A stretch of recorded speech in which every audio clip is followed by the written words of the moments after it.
सम्मानित बंधुओं, चिकित्सा विशेषज्ञों और अन्य साथियों के विचार सुनने के बाद अधिक बोलने का आवश्यकता नहीं है। मैं आपका ध्यान जो बीपीएल मरीज हैं, जिसको सरकार ये कहती है कि जिस प्रकार भगवान की पूजा की जाती है उस प्रकार गरीब व्यक्तियों की पूजा करनी चाहिए, उसकी स्वास्थ्य की देखभाल करनी चाहिए। सरकार ने इसके लिए बहुत ज़्यादा बजट भी दे रखा है, लेकिन अस्पताल की अंदरूनी अव्यवस्थाओं के चलते जो गरीब व्यक्ति है उसको सरकार के द्वारा दी जाने वाली राहत का लाभ नहीं मिल पा रहा है। सबसे पहले तो बात यहाँ से स्टार्ट होती है कि बीपीएल धारी को बीपीएल काउंटर से 2 पर्चियाँ मिलती हैं, लेकिन डॉक्टर्स सिर्फ एक पर्ची में ही दवाएं लिख के देता है। उससे अगली बार जब बीपीएल धारी इलाज कराने आता है उसे ये पता नहीं रहता डॉक्टर साहब को कि पहले मैंने इसको क्या दवाएं दी हैं, कोई डोज अधिक तो नहीं हो जाए, जो आवश्यकता है उसे कम तो नहीं रह जाए, इसकी उनको पता ही नहीं रहता। दूसरी बात, जो दवाएं लिख के दी जाती हैं, जैसे 5 दवाएं लिखी तो बीपीएल काउंटर से 2 या 3 दवाएं दी जाती हैं, बाकी दवाएं उसको नहीं दी जाती, ना उसको ये बताया जाता है कि ये दवाएं नहीं दी जा रही हैं।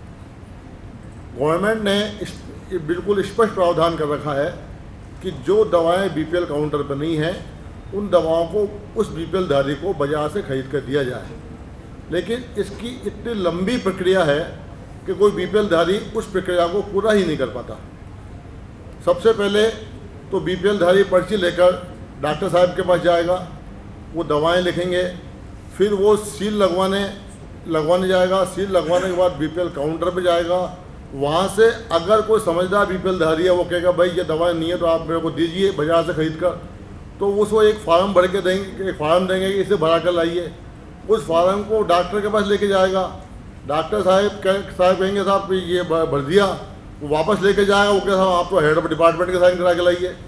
फिर वो ढूंढता हेड ऑफ डिपार्टमेंट के पास जाएगा, बाद में कहें आप सुपरिटेंडेंट के साइन करा के लाइए। तो ये इतनी लंबी प्रक्रिया है कि सरकार की योजना का लाभ उस गरीब व्यक्ति को नहीं मिल पाता। और कई ऐसी जांचें हैं जो सरकार ने ये कह रखा है कि अगर अस्पताल में नहीं है वो जांचें प्राइवेट कराई जाए, बाद में बीपीएल धारी को उसकी राशि का भुगतान किया जाए। लेकिन जब से बीपीएल योजना चालू हुई है मेरे ख्याल से किसी मरीज को इस योजना का लाभ नहीं मिला। बाजार की बात तो छोड़िए, जो डिजिटल एक्सरे है वो तक डॉक्टर साहिबान बीपीएल धारी को लिखकर नहीं देते। वो कहते हैं भाई बीपीएल धारी के लिए ये सुविधा नहीं है। तो सरकार की कथनी में करनी में अंतर है या अस्पताल प्रशासन बीपीएल धारियों को लाभ नहीं दे पाता।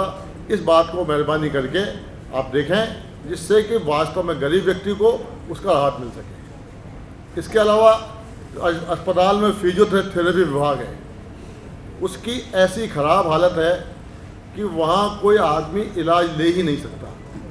ना तो वहाँ कोई इंस्ट्रूमेंट हैं और जो इंस्ट्रूमेंट है वो ख़राब हैं, और ऊपर से जो गंदा पानी है टॉयलेट्स वगैरह का वो उसके अंदर टपकता रहता है। तो फिजियोथेरेपी डिपार्टमेंट के पुनर्निर्माण की बहुत आवश्यकता है और नए इंस्ट्रूमेंट्स की बहुत आवश्यकता है। इसके अलावा जो आज़ाद पार्क है, आज़ाद पार्क में अक्सर कोई सांस्कृतिक प्रोग्राम, धार्मिक प्रोग्राम होते रहते हैं। उसकी जो लाउड स्पीकर की आवाज़ इतनी ज़ोर से चारों तरफ गूंजती है कि अस्पताल का जो शांत वातावरण है वो अशांत हो जाता है।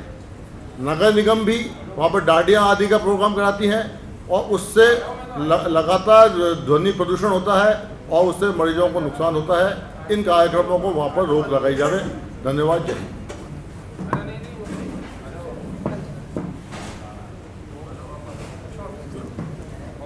मित्रों, अजमेर अस्पताल की समस्याओं को लेकर सत्यकिशोर सक्सेना जी ने बहुत पहले लंबी रिट दायर की थी और मैं सक्सेना जी से आग्रह करूँगा कि वे अपनी बात करें।